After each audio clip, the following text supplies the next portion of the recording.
Question number 3 check करना पहले। सी इस क्वेश्चन में क्या लिखा था, जल्दी देखो फटाफट। The income tax authority did not file an appeal to ITAT against the order of CITA decided against the IT department. मतलब अगेंस्ट द आईटी डिपार्टमेंट मतलब इनकम टैक्स डिपार्टमेंट हार गया था, और उस हार के बाद उन लोग ने अपील नहीं की। और किस चीज में हारे थे ये देखो, on a particular issue in case of one assessee mister A. मतलब कोई एक नाम का आदमी था, उसका AY 2425 का मैटर था, तो उसमें डिपार्टमेंट हारी थी, लेकिन हारने के बाद उन लोगों ने लेट गो कर दिया। क्यों लेट गो किया? Because the disputed amount was less than the monetary limit, और मॉनेटरी लिमिट आईटैट में जाने की क्या है 60 लाख, तो 60 लाख से कम होगा तो छोड़ दिया होगा। किसको छोड़ा? मिस्टर ए को। किस ईयर में छोड़ा? 2425। ओके, सो टेल मी इसको क्या बोलना चाहिए? जनरलाइज कर सकते कि it is specific? It is specific कि ए को ही छोड़ा है और 2425 में छोड़ा है। दैट डजंट मीन कि हम लोग BCD सबको छोड़ देंगे और हर ईयर में छोड़ेंगे, ऐसा नहीं है। तो इधर क्या होता देखो, in AY 2526 a similar issue arose in the assessment of A and his brother B। Same matter वापस उठा A के केस में, लेकिन A के ईयर अलग है अभी, और B के केस में भी उठा, विच वॉज डिसाइडेड बाय सीटा अगेंस्ट द डिपार्टमेंट। वापस डिपार्टमेंट हारी। अब डिपार्टमेंट लड़ना चाह रही है तो लड़ सकती है क्या? लड़ सकती है। तो सी आंसर तो मैंने जो डिस्कस किया था वही है, लेकिन मार्क्स कब मिलेगा? When you write that whole sentence which I said in the last lecture. What was that? If the department has not filed appeal on a particular issue in case of particular assessee in a particular year, then it shall not stop the department from filing appeal on the same issue in case of same assessee in another year, or on the same issue in case of another assessee in any year. तो ये provision लिखा, फिर accordingly conclusion क्या है कि IT department can file an appeal against mister A and mister B. इधर section क्या था अपना? ये जब 268A 268A, तो ये क्वेश्चन 3 था। फिर आगे क्या था देखो, 3 के बाद क्वेश्चन 8 था ना, होमवर्क।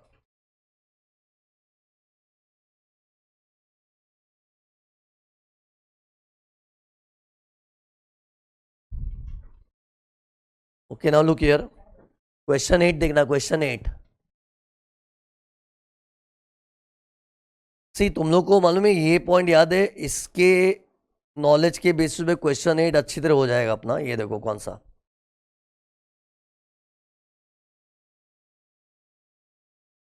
ये मैंने 263 के टाइम एग्जाम्पल लिया था मालूम है। क्या बात है इसमें? पहले मेरे को थोड़ा इसके ऊपर बात करने दो, क्योंकि इसके बेसिस पे मैं तुमको अगला होमवर्क क्वेश्चन अच्छी तरह बता पाऊंगा। तो see in this case what happened, CIT round पे निकला था, और उसने AO का ये ऑर्डर देखा। उसमें उसने 2 चीज़ नोटिस की। एक तो क्या था, एक्सपेंडिचर AO ने डिसअलाउ किया था। डिसअलाउ मतलब नेट प्रॉफिट में ऐड बैक करवा दिया था, लेकिन असेसी अपील में गया और जीत गया, और अपील में अलाउ हो गया। और वो अलाउ हुआ, वो CCIT को एरोनियस लग रहा है, क्योंकि मे भी सुप्रीम कोर्ट कुछ अलग कहती होगी, और इधर अपील में इसको अलाउ कर दिया था, तो उसको एरोनियस लगा। और एक मैटर था जिसमें AO ने ही अलाउ कर दिया था, मतलब नेट प्रॉफिट में लेस हुआ था, उसको होने दिया। अलाउ का मतलब समझता ना क्या है? नेट प्रॉफिट में कुछ खर्चा लेस हुआ था, AO ने बोला okay okay allowed allowed, but वो एरोनियस था। बट ये गड़बड़ किससे हुई थी? AO से। तो अपनी क्या बात हुई थी, जो AO ने भूल चूक की है उसको तो 263 में रिवाइज कर सकते, लेकिन अपील वालों ने जो गड़बड़ किया है ना उसको चेंज नहीं कर सकते, बिकॉज अपील वाले कितने भी बड़े लफड़े करते हैं ना, वो फर्दर अपील में ही चेंज हो सकता है। याद आया पॉइंट? इसको क्या बोलते हैं? Doctrine of partial merger. अब पता है ये जो पार्शियल मर्जर का कॉन्सेप्ट है ना, ये मैंने पढ़ाया भले तुमको 263 में था, बट यू कैन जनरलाइज। 154 में भी एप्लीकेबल है, 147 में भी एप्लीकेबल है। अब इसको 154 के टोन में एग्जाम्पल चेंज करके बताओ। चलो, मैं तो तुमको 263 के बेस में तुमको सिखाया था ना, अब एक 154 के टोन में ये एक्सप्लेनेशन कैसे आएगा? जैसे इमेजिन करो एक ऑर्डर में एक मिस्टेक को लेके अपील हुई थी, अब एक और मिस्टेक है जिसमें अपील नहीं हुई थी, मीन्स अभी एरर के बदले में मिस्टेक वर्ड यूज करूंगा। सेम इधर एरर था, error is something debatable, arguable, and the word mistake is something which is very silly and not arguable. 154 में वही है ना कि अपेरेंट मिस्टेक होता है, तो यही रूल 154 में भी एप्लीकेबल है। जैसे आज अगर कोई 154 में ये वाली मिस्टेक को रेक्टिफाई करना चाहे तो कर सकता है क्योंकि अपील में नहीं घुसी है, लेकिन अगर कोई चीज अपील में घुस गई और अपील वालों से कुछ अपेरेंट मिस्टेक हुई है तो उसको टच नहीं कर सकते। अरे मतलब जो 263 में रूल बनाया था ना, it is also applicable in 154। In fact पूरे इनकम टैक्स लॉ में डॉक्ट्रिन ऑफ पार्शियल मर्जर चलता है। मतलब एक रूल ही जनरलाइज कर दो, जो मैटर अपील में गया ना उसको डू नॉट टच, बट उस मैटर को do not touch, other matter को बिंदास touch if it is touchable. Touchable मतलब 154 में टच करना है तो अपेरेंट मिस्टेक होनी चाहिए, 263 में टच करना है तो एरोनियस प्रीजुडिशियल टू गवर्नमेंट, 147 में टच करना है तो कुछ एस्केपमेंट होना चाहिए। तो ये रूल को जनरलाइज कर दो, उसके बेसिस पे ही क्वेश्चन बना है। खाली एक ही जगह है ना टोटल मर्जर चलता है, इसमें 264। उसमें क्या था, अगर एक ऑर्डर के 5-6 मैटर में से एक मैटर के ऊपर भी अपील छिड़ गई ना तो वो ऑर्डर को टच भी नहीं कर सकते, पूरा ऑर्डर अपील में मर्ज हो गया, टोटल मर्जर। जैसे ये 264 के सेंस से बोलो, इस मैटर पे असेसी ने अपील कर दी अपने दुख के लिए, 264 में दुखियारे लोग जाते हैं ना, तो उसने अपने एक दुख के लिए अपील चालू कर दी, तो दूसरे दुख को भी 264 में टच नहीं कर सकता, टोटल मर्जर था। बात पता है? इन शॉर्ट ये सब बात करें, मैं बोलना क्या चाह रहा हूं, एक चीज जनरलाइज कर दो, इनकम टैक्स लॉ में अपने हमेशा मैटर वाइज चलते हैं। मैटर समझता है कि नहीं?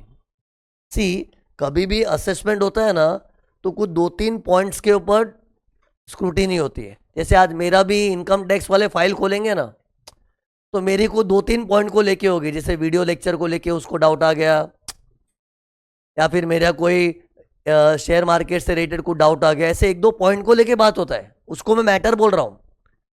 बाकी तो सी मेरे जिंदगी में तो बहुत खर्चे, बहुत इनकम से, हर चीज पे थोड़ी बात करते हैं, कुछ लिमिटेड बातें होती है ना, तो ये ए बी मतलब ऐसे कोई मैटर है।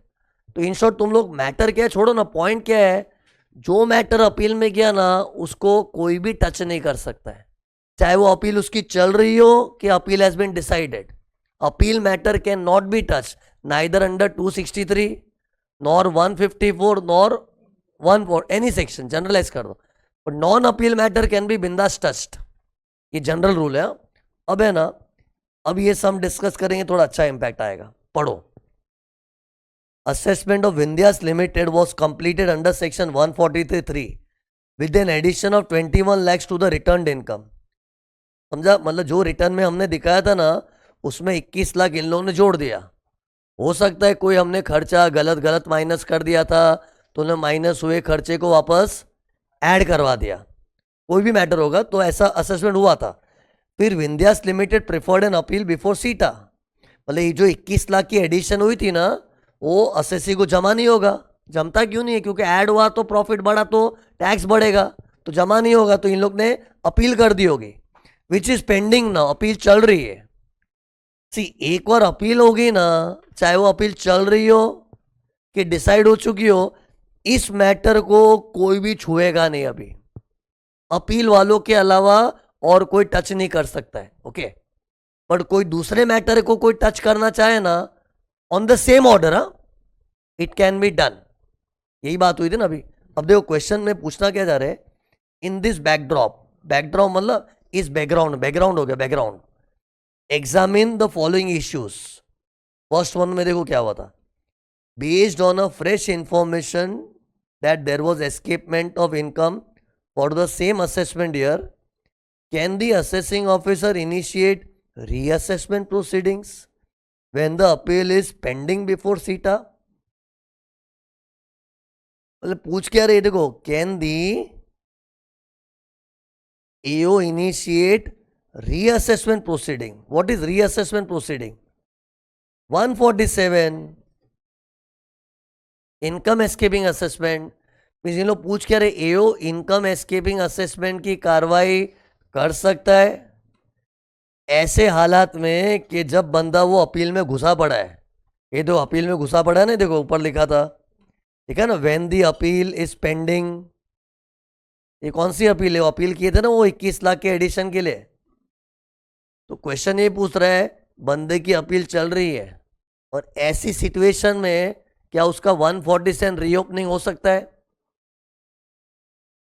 बराबर। तो सी किसी की अपील चल भी रही हो ना तो भी उसका केस रीओपन हो सकता है, लेकिन जिस बात पे अपील चल रही है उसको लेके नहीं, कोई और पॉइंट को लेके।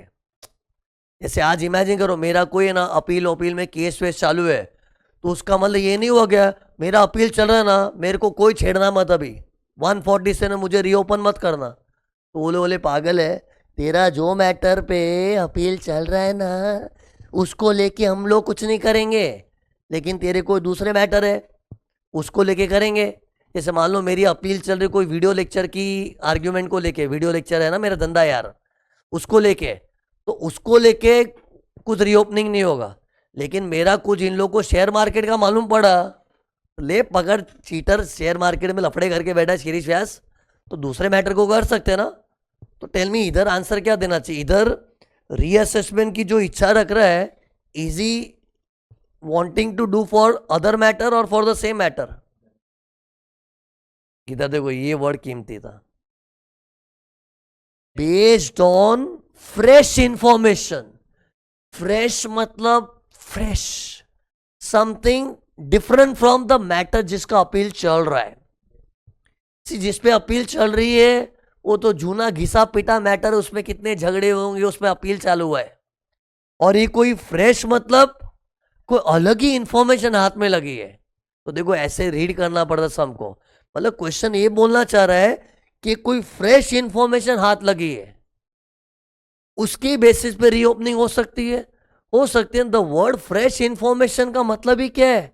ये कोई नई चीज मिली है, तो नई चीज है ना, मतलब इट इज नॉट अपील वाली चीज, इट इज कोई और चीज। तो कोई और चीज के बेसिस पे तो रीअसेसमेंट हो सकता है। अगर ऐसा पूछते ना कि ये जो एडिशन वेडिशन का कुछ मैटर है ना उसको लेके, मतलब जिस चीज की अपील चल रही है उसी चीज को लेके रीअसेसमेंट करना चाह रहा है, तो sorry boss, not allowed. Appeal matters को डू नॉट टच। बट ये अपील मैटर्स को टच कर रहे कि अदर मैटर? अदर कैसे मालूम पड़ा? Because of the word fresh information. Okay, तो ये इंपॉर्टेंट था इधर। तो आंसर क्या लिखना चाहिए? Can AO initiate reassessment proceeding? Yes. ये देखो इधर क्या लिखा है, पढ़ो। Section 147 empowers AO to assess reassess escaped income if he has information. कुछ इंफॉर्मेशन तो कर सकता है। फिर AO cannot assess reassess escaped income which involves appeal matter. Appeal matter को छेड़ नहीं सकता। However AO can assess reassess other matters, मतलब दूसरे मैटर को कर सकता है। एंड फिर लिखना चाहिए इस केस में रीअसेसमेंट हम लोग कोई अदर मैटर को लेके करना चाह रहे तो कर सकते हैं, और इसको बोलते हैं डॉक्ट्रिन ऑफ पार्शियल मर्जर। सी ये डायलॉग चिपका ही देने का पार्शियल मर्जर का। कभी भी अपने को आंसर में ये बेस लिया ना, हाँ अपील वाले को नहीं छेड़ेंगे, दूसरे वाले को छेड़ेंगे। जब किसी ऑर्डर एक ही आदमी का कोई पर्टिकुलर ईयर का ही है, लेकिन ऑर्डर में मल्टीपल मैटर्स होते हैं ना, तो अपील मैटर को नहीं छुएंगे, दूसरों को छुएंगे। ऐसा कभी लिखना पड़ा तो ये लिख के ही आना, डॉक्ट्रिन ऑफ पार्शियल मर्जर। फिर सेकेंड वाला ट्राई करना। सेकेंड में क्या था? Can the AO pass an order under section 154 for rectification in respect of issues not being subject matter of appeal. Oh, not being subject matter of appeal ना, हाँ तो कर ही सकते हैं। सी कानून ये कहता अपील वाले चीजों को मत छेड़ो, क्योंकि अपील वाले संभालेंगे, और वो लोग ब्लंडर कर दिए तो फर्दर अपील में सुधरेगा। तो इधर तो हम लोग किसको 154 में लेना चाह रहे हैं? Issues which are not being subject matter of appeal. So it can be, okay, provided there is some apparent mistake. 154 हाथ में उठाने के लिए शर्त एक ही, there has to be some apparent mistake. apparent मतलब on the face of it मालूम पड़ता है mistake हुआ है. silly mistake, there is no argument in that.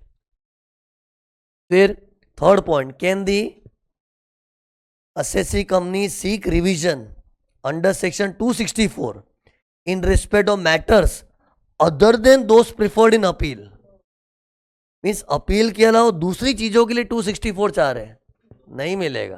264 ऐसा खड़ूस है ना, वो क्या बोलता है, तू अपील में गया ना, तो ना तो तेरे अपील वाले चीजों को हम छुएंगे ना दूसरी चीजों को हम छुएंगे. डॉक्ट्रिन ऑफ टोटल मर्जर, तुम टोटली अपील में मर्ज हो जाओ, है ना.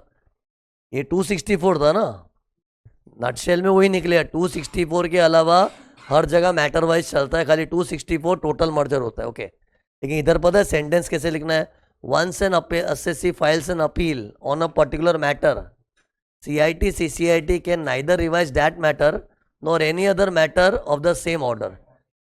This means there is doctrine of total merger. ये पूरा अपने नोट्स का वर्ड टू वर्ड लिखो ना, ये मैंने जो बोला अपने बुक नोट्स में है लिखा हुआ ऐसा. फिर हाँ, यस नो से चालू करो चलेगा, लेकिन बाद में प्रोविजन भी लिखना पड़ेगा थोड़ा. तो provision, doctrine of partial merger, total merger, ऐसा कुछ लिखना पड़ेगा.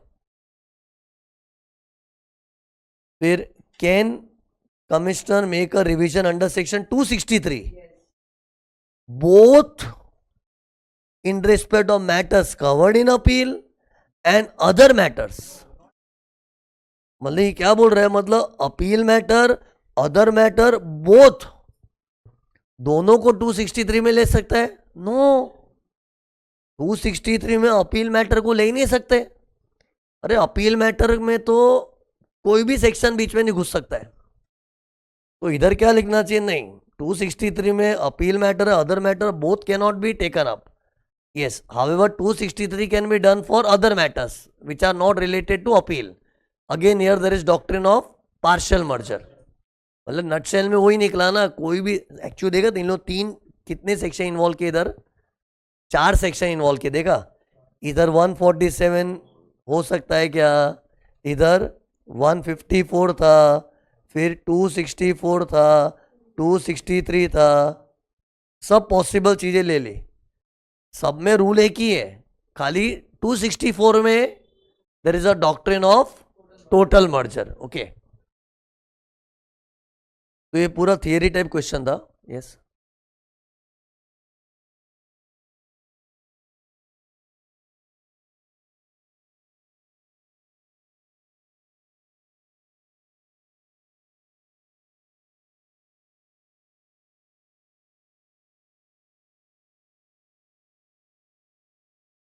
नहीं तो सेम कैसे हो गया, वो अलग चीज हो गई ना. तो मतलब सेम ही चीज है ना, वही. नहीं, जिस चीज पे अपील चल रही है तो बीच में नहीं कर सकते ना, तो भी अपील मैटर है ना. वो बोगस परचेज का तुम्हारा जो एग्जाम्पल है वो मैटर अपील में चल रहा है ना, तो अपील वाले को दिमाग नहीं है. जैसे एओ बीच में आके क्या करना है, अपील वाले में उतनी बुद्धि है. जैसे आज एक स्टूडेंट मेरे पास आ रहा है तो मैं उसको संभाल रहा हूँ ना, तो बीच में दूसरे टीचर लोग थोड़ी आएंगे, मैं देख रहा हूँ ना उसको, मेरे को भी नॉलेज है क्या करना है. वैसे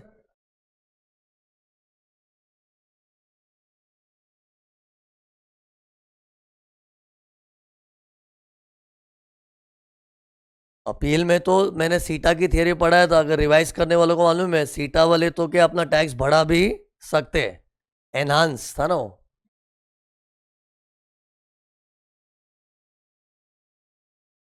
क्यों रीओपन करेगा, जो मैटर अपील में चल रहा है ना तुम्हारे केस में. सी, कोई मैटर अपील में चल रहा है ना, तो मतलब सोचो बड़े लोग देख रहे, भाई बड़े लोग देख रहे, देखने दो. बाकी बड़े लोग भी गड़बड़ करते हैं तो करने दो ना, आगे फर्दर अपील में सुधरेगा. ऐसा थोड़ी हाईकोर्ट गड़बड़ नहीं करता है, करता है, लेकिन उसको सुधारने का तरीका क्या है, सुप्रीम कोर्ट में जाए कोई, ना जाए तो गड़बड़ गड़बड़ की तरह रहेगी. सी अपील वालों का जनरलाइज ही कर दो ना। अपील वाले जब देख रहे होते हैं ना, कोई बीच में टांग अड़ाने का नहीं, एटलीस्ट वो मैटर के ऊपर। ऐसा नहीं बोल रहे उस आदमी के ऊपर कोई टच भी मत करना। सी उस आदमी का वो मैटर को नहीं, लेकिन उस आदमी के कोई दूसरे मैटर पड़े जो अपील में हम लोग कोई मुद्दा लेके आते हैं ना, तो दैट मुद्दा can not be touched by anyone, उसमें कोई इंटरफेरेंस नहीं चाहिए।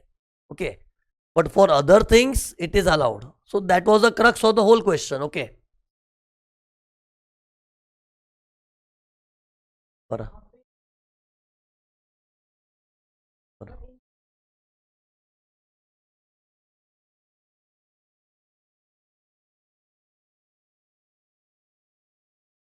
बराबर बराबर। हाँ सी उसका डाउट है, फ्रेश इंफॉर्मेशन जो है वो कैसे मालूम कि आपने जो रफ सीएस बताया था वो वाला है, तो वो मान के चलना चाहिए। सी क्वेश्चन कोई अलग ट्रैक पे जा रहा है, बच्चों का ये नहीं टेस्ट कर रहे ये वैलिड इंफॉर्मेशन है कि नहीं। तो सी इधर तो अपने वहाँ ठीक है ना, रफ सीएस वाला हो, इधर क्वेश्चन पूछ क्या रहा है, इंफॉर्मेशन को लेके उनको नहीं है, क्या रीअसेसमेंट हो सकता ही नहीं वो पूछना चाह रहे हैं। तो फिर क्वेश्चन ही वैसा फ्रेम होगा ना कि क्या ये इंफॉर्मेशन के ऐसी टाइप की इंफॉर्मेशन 147 के लिए चलती है, तब रफ सीएस का नॉलेज दिखाओ कि हाँ ये रफ सीएस जैसा नहीं है, ये तो कुछ भी है, तो नहीं चलेगा। देन क्वेश्चन का फ्रेमिंग भी अलग स्टाइल में होगा ना। फिर क्वेश्चन 8 हो गया, फिर देखो जल्दी नेक्स्ट।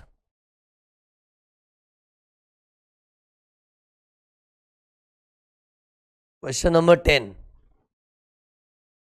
सी क्वेश्चन 10 की जो पूरी कहानी है ना, मैंने ड्राइंग के फॉर्म में बना रखी है। ओके, क्योंकि सी ये पैराग्राफ पढ़ने में हम लोग ऐसे उलझ जाएंगे, लेकिन ऐसे देखोगे ना, देखो ऐसे कैसे, ऐसे, तो it will be clear. Look, ये क्वेश्चन 10 ही मैंने पूरा प्लॉट किया इधर। ओके, ऐसे होमवर्क करने वाले को पूरी कहानी भी याद होगी क्या होगी, लेकिन ठीक है। एक असेसमेंट या 23-24 का 143 हुआ था। 143 मतलब क्या होता है, रेगुलर असेसमेंट। रेगुलर असेसमेंट मतलब रिटर्न भरते ही तुरंत स्क्रूटिनी में पकड़े गए थे हम, ऐसा। और उसमें क्या है, असेसी ने जो भी इनकम शो किया था ना, उसमें दो चीज ऐड हुई थी। एक अनएक्सप्लेन इन्वेस्टमेंट करके कुछ ऐड हुआ था, और एक एक्सेस इंटरेस्ट पे टू पार्टनर्स, दो चीज ऐड हुई थी। टेल मी अनएक्सप्लेन इन्वेस्टमेंट क्या होता है। भाई तुमने कहीं कुछ इन्वेस्ट किया है, लेकिन तुमने उसका सोर्स बता नहीं पाए। जैसे आज मेरा इनकम टैक्स वालों मालूम पड़ा, यार तेरे पास 1 किलो का सोना पड़ा है, बहुत ज़्यादा हो गया, चलो आधे किलो का सोना पड़ा है।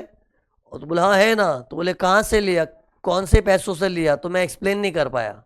सी if they ask me I should be able to say ये मैंने बच्चों से जो फीस आती है ना उससे लिया है, मुझे सोर्स बताना पड़ता है। फिर बोलते हाँ बच्चों से फीस आती है उस पर टैक्स भी बढ़ता है, तो ठीक है। लेकिन मेरे को इन लोगों ने क्वेश्चन पूछा ये गोल्ड तेरे पास कहाँ से आया, बस लिया था, मेरे को याद नहीं, मतलब I was not able to properly explain.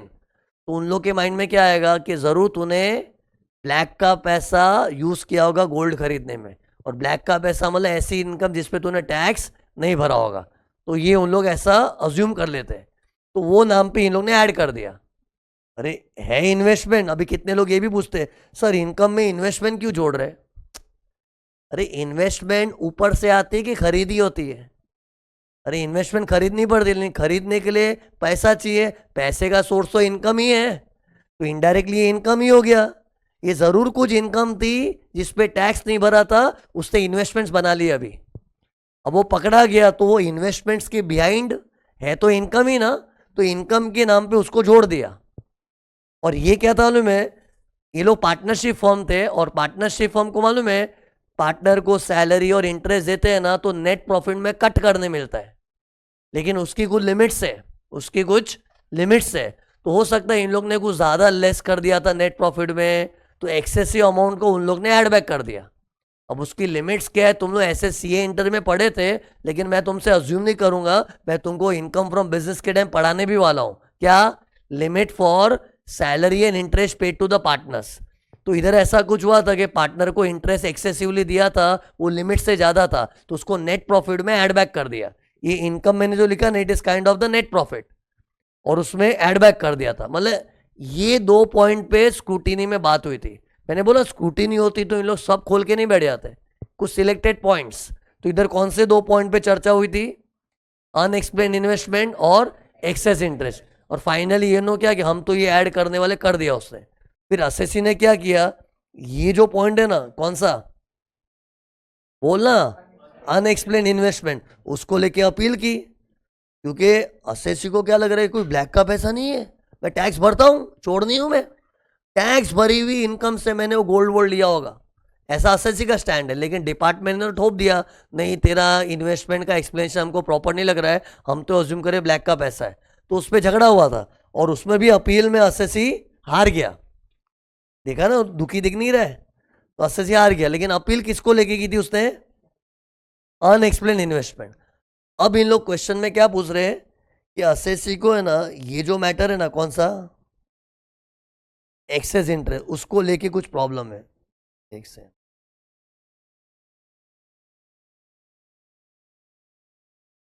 उसको लेके उसको दुविधा चल रही है असेसी को। ये जो पॉइंट है ना, कौन सा पॉइंट, एक्सेस इंटरेस्ट वाला, ये कौन सा इंटरेस्ट पेड टू पार्टनर्स है।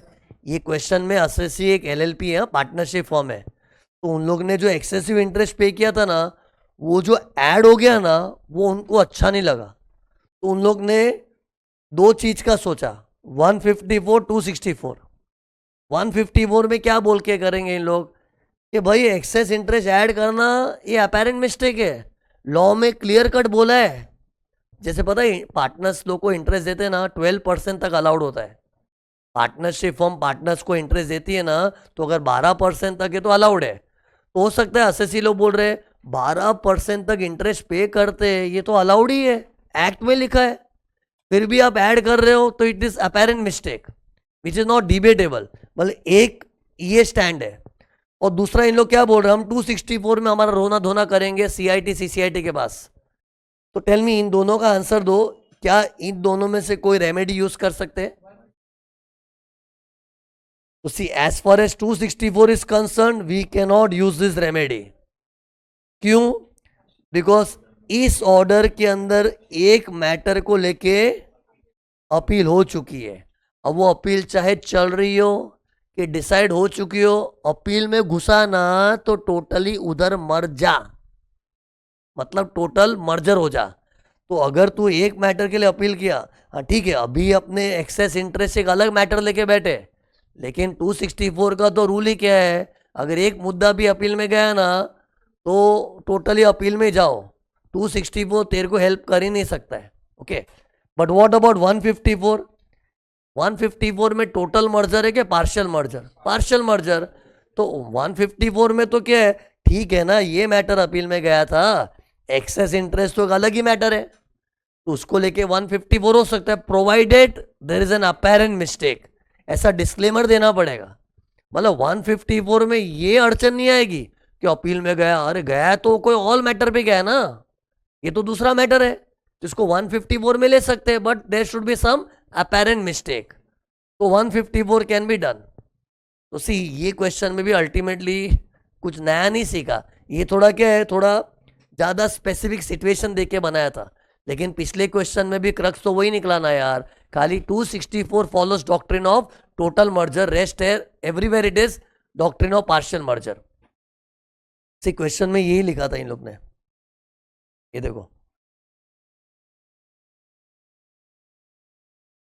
assessee approaches you to know whether it should apply under 264 or 154, बराबर ना?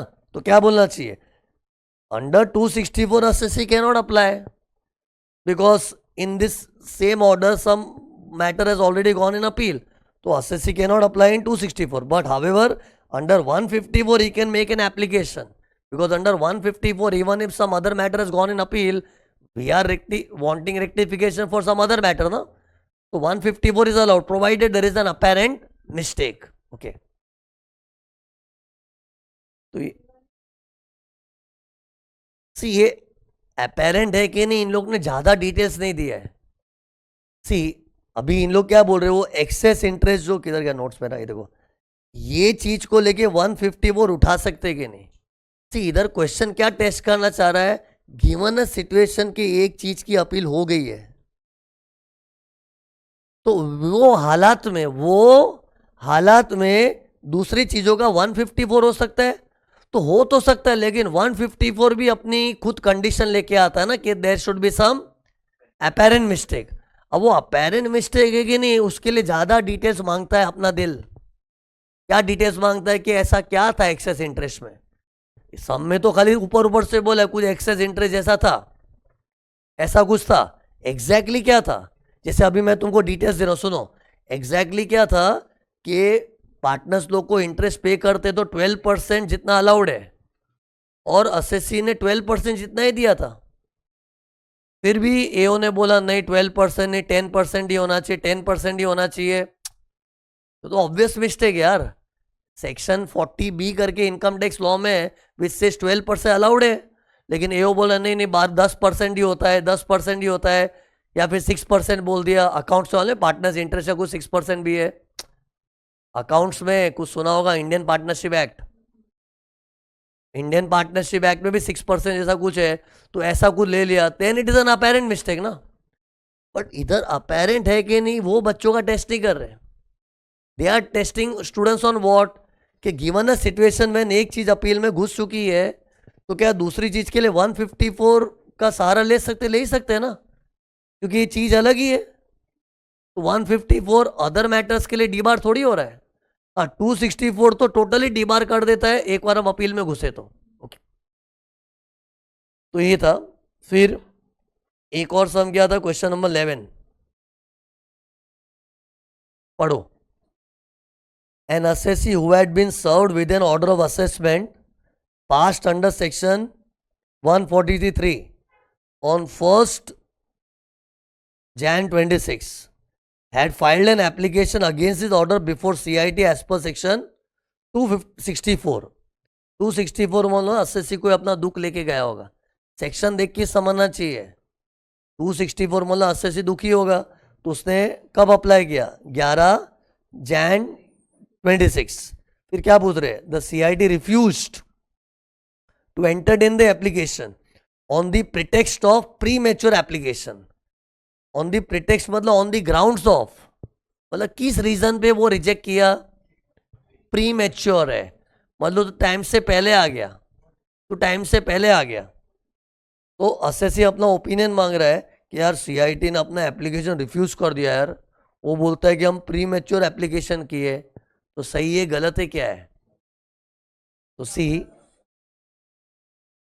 अपना थियरी क्या है, ये देखो ये इस क्वेश्चन में क्या हुआ था, 1 Jan को एओ का ऑर्डर उसको मिला था, मेरे की क्वेश्चन मालूम पड़ा, मिला था उसको, लिखा ना सर्व्ड, सर्व्ड मतलब उसको मिल गया था। कब मिला था, 1 Jan 26 को सर्व हुआ था, तो वही मैंने लिखा, देखो 1 Jan 26 को एसएससी को ऑर्डर रिसीव हो गया, और वो CIT के पास कब चला गया, 11 Jan, मतलब विद इन 10-11 दिन में ही चला गया। 10 ही दिन हुए यार, 10 दिन के बाद चला गया वो, तो टेल मी प्रॉब्लम क्या उसमें। प्रॉब्लम है ना, ये देखो ये गैप, पहले 10 दिन का गैप दिख रहा है, और लॉ क्या बोलता है, जब तक ये अपील के 30 डेज चल रहे हैं तब तक तुम 264 में नहीं आ सकते हो। ये 264 है ना ये, और अगर आना है तो लेटर लेके आओ, क्या expressly waive my right to appeal. तो इधर लेटर वेटर लेके आया था, ऐसा तो लिखा ही नहीं है, तभी तो CIT ने उसका एप्लीकेशन रिजेक्ट कर दिया, क्या बोल के, प्री मैच्योर। प्री मैच्योर मतलब जल्दी आ गया कुछ। आइडियली कब आना चाहिए, 30 दिन खत्म हो जाए ना अपील के, उसके बाद आना चाहिए, लेकिन 30 दिन तो छोड़ो, ये तो ताबड़तोड़ 10 दिन के अंदर ही आ गया ना, इसलिए CIT ने उसको बोला तेरी एप्लीकेशन प्री मैच्योर है, ज्यादा जल्दी आ गया है, 30 दिन खत्म होने तो बाद में आओ, या फिर आपको इतनी घाई है तो waive your right to appeal, वो करना पड़ता है। तो इधर आंसर में क्या लिखना चाहिए, असेसी अपना ओपिनियन मांग रहा है, तो ओपिनियन ये देना चाहिए, see when assessee wants to apply under section 264, he should apply only after the time limit for filing appeal to CETA expires. However, if he wants to apply before such time limit expires, he should expressly waive his right to appeal. In the given case, he has approached CIT within 10 days only. That means his application is premature. So in such case, assessor should have waived his right to appeal. But if he doesn't waive his right to appeal, it will be rejected on the pretext of premature application. तो assessee को opinion दे रहे मतलब उसको समझाना है कि देख ऐसा होता है ना कि तू जल्दी चला गया ना, जल्दी जाना था तो तेरे को waive the right to appeal करना था, या फिर थोड़ा लेट जाता, ये अपने को समझाना है, उसको ओपिनियन देना अपना। उसी ये सब इधर लिखा है, मतलब फिर बाद में सीआईटी ने जो रिफ्यूज किया वो सही है। यस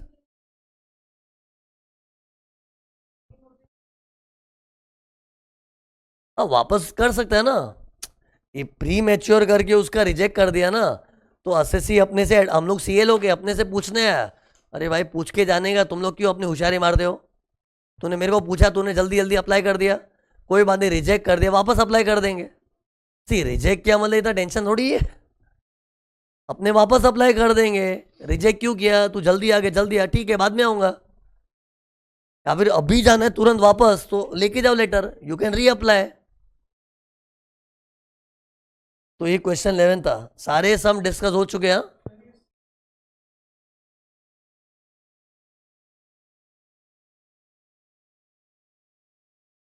हाँ तो बट रिजेक्ट तो करेगा ही ना एक बार। हाँ वो तो बात सी, उसका कहना क्या है कि जब उसकी एप्लीकेशन रिजेक्ट की थी तो सीआईटी लोग को बताना चाहिए ना कि you should express waive your right to appeal, वो बताते हैं ना। अरे बताएंगे तो क्या, उसको वापस अप्लाई करना है, उसके साथ वो लेटर लेके आना है, I waive my right to appeal. See in लोग बेसिकली टेस्ट बच्चे को किस चीज़ के लिए कर रहे हैं कि इतना जल्दी जल्दी जा सकते हैं क्या, तो अपना नॉलेज बताना है कि भाई इतना जल्दी जाना है तो waive your right to appeal, या फिर अपील का जो 30 दिन का टाइम होता है खत्म होने तो बाद में जाओ। फिर लुक हियर, अब है ना एक क्वेश्चन है ना, मैं तुमको ट्राई करो फिर मैं डिस्कस करूंगा, मतलब ही नहीं है, क्योंकि तुम लोग ट्राई कर ही नहीं पाओगे, ऐसा है। चलो बाकी सब में तो चल तू तेरा दिमाग लड़ा फिर मैं डिस्कस करूंगा, लेकिन ये तो ऐसा है ना कि डायरेक्ट मुझे डिस्कस करना पड़ेगा। वो क्वेश्चन ही थोड़ा विचित्र है, जो एक बार एग्जाम में जब आया था ना पब्लिक को शॉक लग गया था, उनको लगा आउट ऑफ सिलेबस है। ये देखो question 7, okay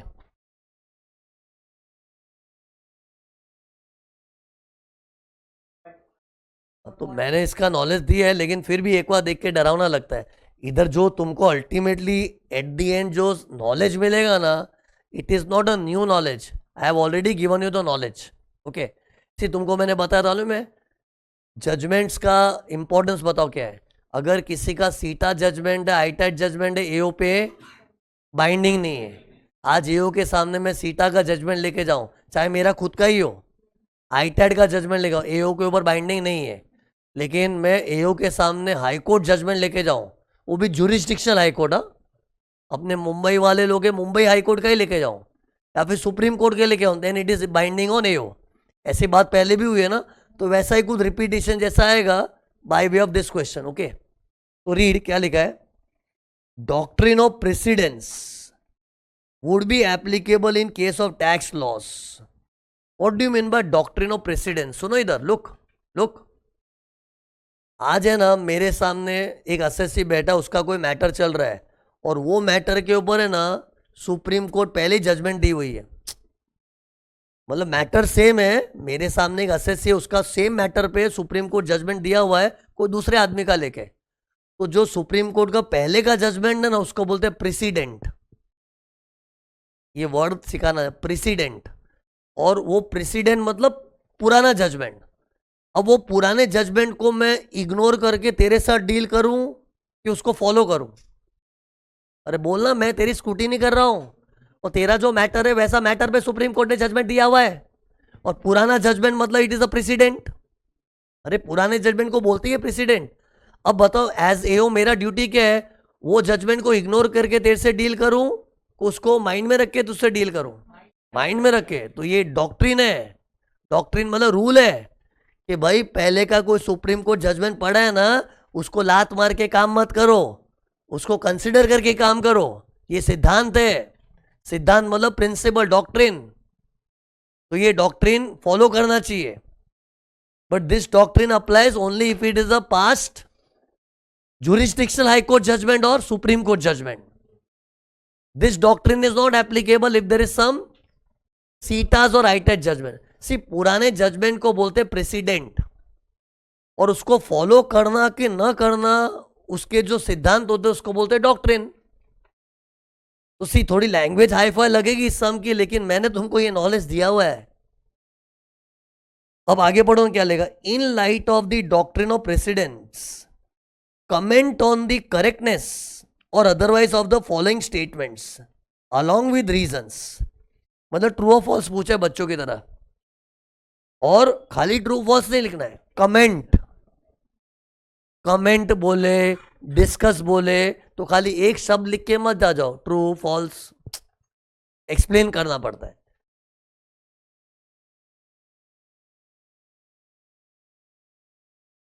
C doctrine of precedence और रिपीटेटिव अपील में फर्क है। सी रिपीटेटिव अपील क्या होता है? अपना पुराना जजमेंट आया हुआ पड़ा है कि चल रहा है केस। मैंने मस्त चार्ट बनाया था यार। पुराने जजमेंट्स आए हुए पड़े हैं कि चल रहे हैं। आए हुए पड़े तो उसका क्या होता है? सीटा का आया हुआ पड़ा है साइड में रख, आईटेट को साइड में, high court supreme court binding. ये जजमेंट आया हुआ पड़ा है, लेकिन पुराने सालों का जजमेंट आया हुआ नहीं, केस चल रहा है। तो चल रहा है उसमें क्या होता है? सीटा में चल रहा है, आईटैट में चल रहा है, चलने दो, अभी वापस अपील करना पड़ेगा। हाई कोर्ट सुप्रीम कोर्ट में चल रहा है तो you can avoid repetitive appeal by giving form 8। ऐसा 2 बनाया था क्लैरिफिकेशन। ओके, तो उसका उसी से रिलेटेड आउट था। Anyways let me continue. क्या था इधर? करेक्ट इनकरेक्ट पूछा है ना। फर्स्ट स्टेटमेंट क्या है? Ratio decidendi. रेशियो डेसिडेंडी का मतलब क्या होता है? मैं जिस बेसिस पे कोर्ट लोग जजमेंट देते हैं, जैसे आज मेरे से कोई क्वेश्चन पूछ रहा है स्टूडेंट, उसका मैं आंसर दूंगा, लेकिन आंसर देने में कोई चीज को बेस लूंगा। अरे बच्ची ये है ना, इसलिए ऐसा है, तू समझ नहीं रहा, फंडा समझ ये चीज के ऊपर। तो मैं तुमको कोई चीज कन्विंस करूंगा तो उसमें कुछ चीज को बेस लूंगा, तो that base is called ratio decidendi. Decidendi मतलब डिसाइड करना, रेशियो मतलब base. On what? Rational. What is the rational behind this बोलते हैं ना, रैशनल, रेशियो सब एक ही ऐसे वर्ड है। तो क्या लिखा है? The ratio decidency of Supreme Court decision is absolutely binding on all lower courts, tribunals and authorities। मतलब सब नीचे वाले लोगों के ऊपर बाइंडिंग होता है। मतलब जो सुप्रीम कोर्ट ने बेस लेके जजमेंट दिया था ना, सब पे बाइंडिंग होता है। ये स्टेटमेंट ट्रू और फॉल्स पूछ रहे हैं। फिर वो तो बाइंडिंग होता है, लेकिन lower courts are not bound by obiter dicta and per incuriam. Actually 3 चीज है, रेशियो डेसिडेंडी, ऑबिटर डिक्टा, पर इंक्वेरियम। और पूछ क्या रहे? ये तो बाइंडिंग होता है, लेकिन ये और ये क्या, ये ऑबिटर डिक्टा और पर इंक्वेरियम बाइंडिंग नहीं होता है। मतलब स्टेटमेंट ऐसा कह रहा है, सही गलत बात अपने करेंगे अभी। तो tell me what is your thinking? Supreme Court का सब बाइंडिंग होता है, ये गलत बोल रहे पागल लोग। सुनो, ये ऑबिटर डिक्टा का मतलब क्या होता है? सुनो, एक्स्ट्रा बातें जो सुप्रीम कोर्ट बोली थी, जैसे फॉर एग्जांपल मैं सुप्रीम कोर्ट हूं, मैंने कोई केस के ऊपर जजमेंट दिया, और जजमेंट के लिए जो मेरा मेन जस्टिफिकेशन था ना, वो तो रेशियो डेसिडेंडी है। लेकिन फिर मैंने जजमेंट देने का तो एक्स्ट्रा बात की, in addition it should be noted blah blah blah, in addition it should be noted by, extra बात जो बोलते उसको बोलते ऑबिटर डिक्टा। ओके, एंड फिर कुछ चीजें ना मैंने लॉ के खिलाफ जाके अपनी बुद्धि से बताया, उसको ले पर इंक्वेरियम। ये देखो लिखा है, per incuriam means without referring to statutory provision. मतलब सुप्रीम कोर्ट बोलती है अरे स्टैट्यूट को साइड में रखो, स्टैट्यूट मतलब एक्ट, उसको छोड़, मैं अपने एक्सपीरियंस से बता रहा हूं ऐसा ऐसा होता है। अरे इन शॉर्ट सुप्रीम कोर्ट की 3 चीज कौन सी? एक तो मेन चीज जिसपे जजमेंट दिया, दूसरा ऑबिटर डिक्टा मतलब इन एडिशन ये बात भी देखनी चाहिए आपको, ये बात भी दे, वो एडिशनल रिमार्क्स होता है। फिर एक होता है कुछ ऐसी चीज जो एक्ट में रेफर नहीं कि हमने हमारे एक्सपीरियंस से बताई है।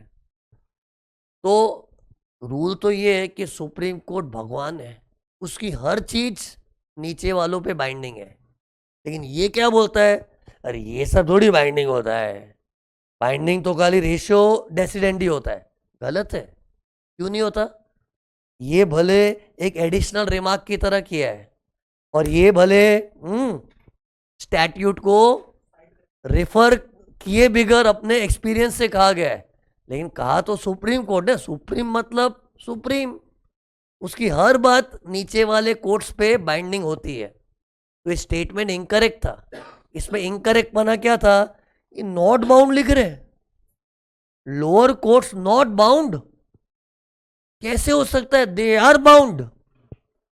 फिर कोई बोले नहीं ये तो छोटी मोटी चीज, अरे छोटी मोटी चीज है लेकिन है किसकी? सुप्रीम कोर्ट की। हस्ती तो बड़ी है। अब सुप्रीम कोर्ट ने कुछ एक्स्ट्रा ज्ञान भी चेपा होगा, कुछ एडिशनल रिमार्क भी किया है, तो यार वैल्यूएबल है। जैसे आज मैं तुमको कुछ मेन सब्जेक्ट पढ़ा रहा हूं, उसके अलावा मैं कुछ एक्स्ट्रा चीज भी तुमको बोलता हूं ना बहुत बार यार, तो फालतू थोड़ी है। You have to respect me. Sir 28 साल से पढ़ा रहे यार, हम लोग पैदा भी नहीं हुए थे, तो यार सर की हर बात इक्वली इंपॉर्टेंट है। It's binding on a student. तो इन शॉर्ट इधर क्या बोलना चाहिए? The given statement is incorrect because once it is a supreme court judgment, whether it is a ratio decidendi, obiter dicta or per incuriam of such judgment, everything is binding on the lower courts and authority. Everything is binding because it has come from supreme court. Okay, ये ना अपना doctrine of precedence test कर रहे हैं। मतलब president मतलब supreme court के पुराने जजमेंट की क्या वैल्यू है। वैल्यू यहां तक है कि उसने जो मेन चीज को बेस लिया था वो भी वैल्यूएबल है, ये सब चीज भी उसकी वैल्यूएबल है। ओके, ये सब चीजें ना तुम लोग स्टडी मटेरियल में कहीं पे भी ऑब्वियसली दिया नहीं है। तभी तो मैंने बोला एग्जाम में जब आया था पब्लिक के लिए थोड़ा शॉक जैसा था कि यार ये कैसा पूछ लिया यार। सॉल्यूशन सुनने के बाद तुमको लगे हाँ ठीक है, it's not a tough thing, suddenly exam में इट हैड कम अप तो थोड़ा शॉकिंग था। बट ये मैं बात बता रहा हूँ ना, आईसीआई की हर एग्जाम में चाहे एफआर हो ऑडिट हो, 20 मार्क का मान के चलना के बाउंसर जा सकता है। वो एक नॉर्मल लॉस पकड़ के चलो। 80 मार्क्स का ट्रस्ट में अगर तूने ईमानदारी से मेहनत की ना, 80 मार्क्स का पेपर तो तेरा जोरदार जाना ही चाहिए। और सच में तेरा जोरदार गया तो 50-60 मार्क कहीं का नहीं गया। मतलब वर्स्ट केस बता रहा हूँ, वर्स्ट केस में 20 मार्क्स का कुछ ऐसा हो सकता है, लेकिन वो भी हमेशा नहीं होता। कभी कभी तो 100 मार्क का पेपर मस्त होता है। जैसे अभी लास्ट अटेम्प्ट में एएफएम का पेपर था, पीपल है स्कोरिंग 80s 90s, तो ऐसा जैकपॉट पेपर भी होता है। ओके, फिर नेक्स्ट पॉइंट पढ़ो ना, क्या लिखा है नेक्स्ट पॉइंट पढ़ो। Where there are 2 irreconcilable decisions of 2 benches of similar strength of supreme Court. मतलब सुप्रीम कोर्ट की 2 बेंच थी और दोनों ने डिसीजन अलग दिया था। सुप्रीम कोर्ट की टीम थी। अरे सुप्रीम कोर्ट के अंदर भी बेंचेस होती है, तो सुप्रीम कोर्ट की एक बेंच ने कुछ अलग डिसीजन दिया, फिर सुप्रीम कोर्ट की ही कोई और बेंच ने अलग डिसीजन दिया, और डिसीजन मैच नहीं हो रहा है। मैच नहीं हो रहा है इंग्लिश में कैसे लिखा है? इररिकंसिलेबल, मतलब it is not matching, it is contradictory judgment. तो ऐसे में क्या पूछा है? The decision with more detail discussion shall prevail. अरे 2 जजमेंट आए थे ना, तो दोनों में से जिस जजमेंट में ज्यादा डिस्कशन हुआ था ना वो प्रिवेल करेगा, ऐसा स्टेटमेंट बोलता है।